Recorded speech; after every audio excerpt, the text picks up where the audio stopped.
Hey everyone, it's H21. Have you ever wondered if there's any mysteries or conspiracies under some of the biggest things in our media? Well, I want to tell you that there are so many that have been covered up by false news, false media, and so much more. Today, we are going to uncover some of these mysteries and really get to the bottom of some of the biggest things that just get covered up. They just get covered up. We just don't know them. We've never really thought twice about them, and we really need to uncover some of these things. This is Mysteries of the World 2025. Let's dive in.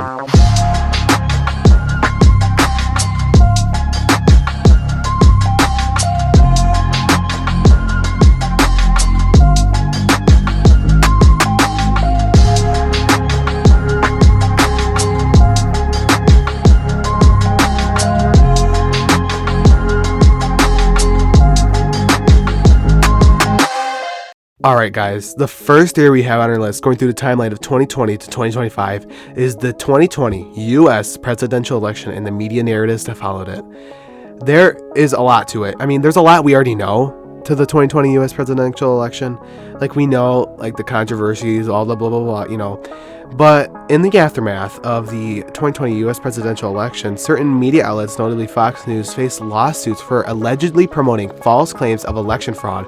Smartmatic, a voting technology company, filed a $2.7 billion defamation lawsuit against Fox News, accusing the network of amplifying baseless fraud narratives to appease its audience after calling Arizona for Joe Biden. That is just crazy because the news means so much to all of us, and especially during COVID, where you could just get a news notification, swipe up on your phone, and read a whole article, and you can't really, think otherwise and go keep looking, whatever, just for the basic person. You start posting on Instagram, Facebook, Twitter, or X about all that you're seeing, and especially if you trust Fox News, that's going to be the first and only thing you're going to trust and read. And it just shows like the role media has in shaping our public perception of like critical events. Like, if something is happening, we look at the news and we look at Instagram or whatever, Fox News is on Instagram. They can have articles on Instagram. Like, it's just whatever, news anywhere. Like, just, the thing of news, the word news has changed throughout the years. It used to be newspapers and now it's on our phone. So like, it's a lot quicker now and it's a lot less thinking because you just open your phone, like I said, and just quickly see something and then start posting about it and spread. And it just is crazy. Like, companies need to know like the balance of reporting and catering to our expectations, because sure, you could please us, but like, you gotta give us the realness. You can't just give us fake news. I mean, a lot of companies do that. Let's not be wrong about that, but just give us the trueness. Like, it'll give you a better reputation, and it really gives impact too to stuff the public trust on democratic institutions too, and it's just a lot. So it's just crazy. Like, how do media strategies influence public belief, and where is the line between reporting and manipulating narratives? That's the big question, and it's just crazy. That election had so much to it, and there's a lot that was uncovered then, but there apparently there's still a lot. And of course, we had an election this past year in the US, and now we're a little bit more out of the house, and sure, still a controversy, but it's not like it's very, this election is very similar to the last one. It's just very similar candidates and stuff like that. So whatever, I'm not trying to get too political, but yeah, it's a lot. There's a lot to it, and it's a big conspiracy in itself. So yeah, that's the 2020 U.S. presidential election, and now let's get into the next theory. A new study by an online monitoring group suggests that TikTok may be pushing harmful content to its young users. Okay, warning, our next theory does involve suicide and self-harm, stuff like that. So viewer discretion is advised for this part. Our next theory is the TikTok's algorithm and how it affects youth mental health. TikTok has definitely been in the news lately, as like more than ever, of course, like getting banned in the US, whatever. Besides that, of just how crazy it is. There's so much to it, and it came around 2020. I mean, it came around earlier, but really 2020. That's when you saw dances, trends, whatever. TikTok's algorithm has been under scrutiny for promoting harmful content to young users. A trend known as SkinnyTok has emerged, encouraging extreme thinness and unhealthy body standards, leading to a rise in eating disorders among youth. In France, families have sued TikTok, alleging that their platform's content contributed to their children's suicides. That is sad. That is super sad, and my heart goes out to all those families who did sue, and just any of them who have been affected by TikTok and social media in general for stuff like that. I mean, it puts out a narrative that you have to be skinny, or that you have to be this great person with this great look. You have to be tan for the summer. You can't be, whatever. And it's just, there's so much, and it shows how the influence of just algorithm driven content, it gets to vulnerable demographics. And one of the biggest ones on TikTok, which is youth, it's nuts. And, it also, these people get it because they bypass like filters and stuff, so they can like get through like the algorithm and like trick it so it can just go through, and there's like not really human moderation. Or I mean, there is on TikTok, but if they don't really, they're not gonna check something if it seems fine to the algorithm, and it just there has to, it goes out to, I'm sorry, I'm just like speechless. The question of all of this: are social media algorithms inadvertently prioritizing engagement over the well-being of their youngest users? This is crazy. Big theory. Let's get into the third and next theory.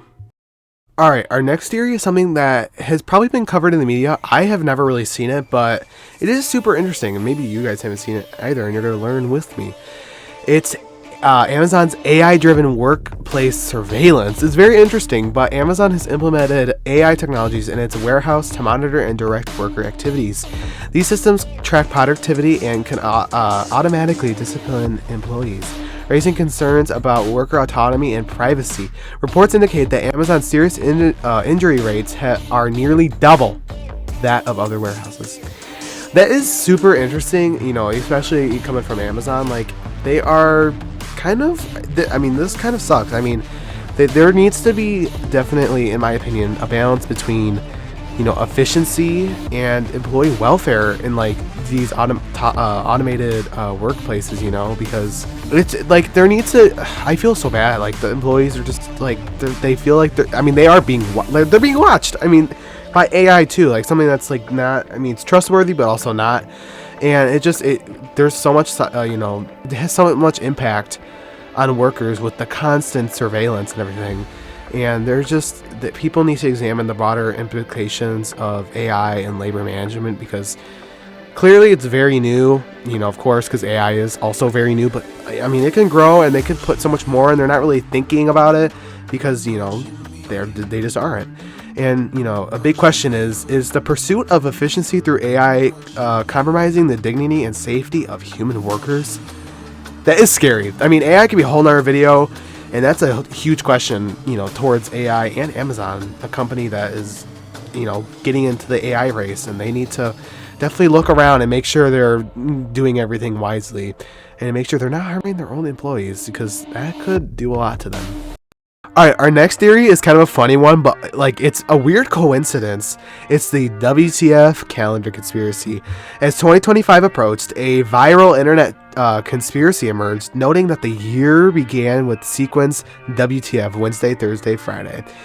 Some drew parallels to 2020, which started similarly and was marked by a global upheaval, COVID, which largely humorous. The theory sparked discussions about patterns and superstitions. Like, that is so funny, but like it's so true. Like, what is going to go on in 2025? It's funny how us humans just have a tendency to find patterns, and like just to assign a meaning to it. But like, come on. And it's crazy how, if this got bigger, social media has such a big role and stuff like this. Like, like we said earlier, with like the election stuff, if this spreaded more, people would probably be even more concerned. And then like, even, this is getting far, but maybe the government I saw, and then something happened. That's a whole nother video. It's a whole nother thing, but you know what I mean, if you can kind of draw the lines. It's funny. It's really funny.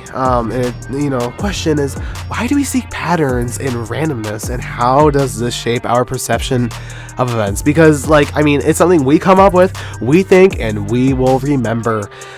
that's something I just came up with that in my head. That is so fun. And yeah, let's get in to our last and biggest theory of the video.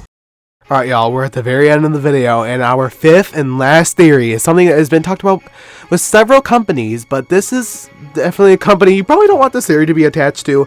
It's Google's data collection practices under scrutiny. In 2025, Google faced a significant privacy lawsuit alleging unauthorized data collection from users who had opted out of tracking. Course. The lawsuit claims that Google continued to collect personal data from users, from users' phones even after they turned off settings to prevent tracking.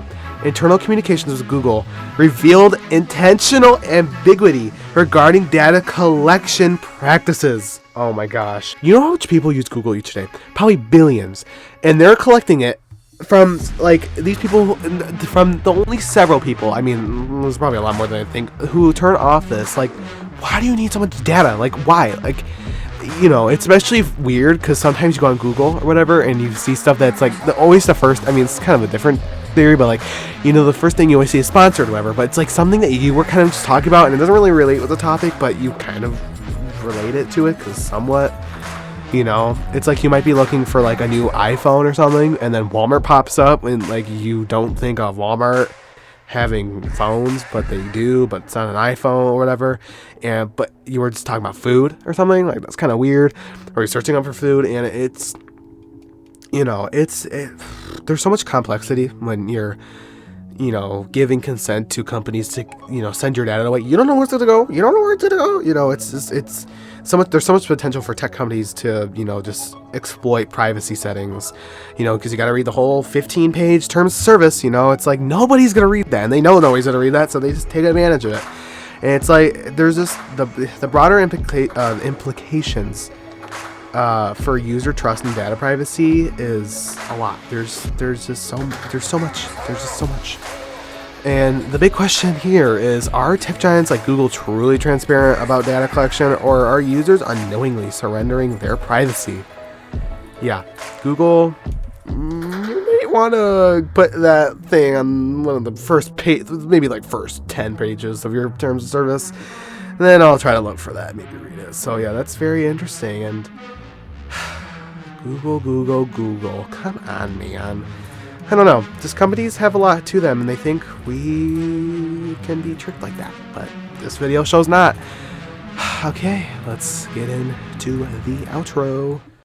Alright everyone, we are at the end of the video. I hope you guys enjoyed this video as much as I did making it. I love making this video for you guys every year. Just covering any and all of the mysteries as much as I can in the world. It's nuts how we're already on the 2025 edition. We started this back, I started this back all the way in 2023, so if you guys have been sticking around for that long, that's amazing. But yeah, I hope you guys enjoyed this video. Of course, like always, stay safe and make sure you're aware that, you know, a lot of things that could be in everyday life have mysterious and conspiracy-esque things to them.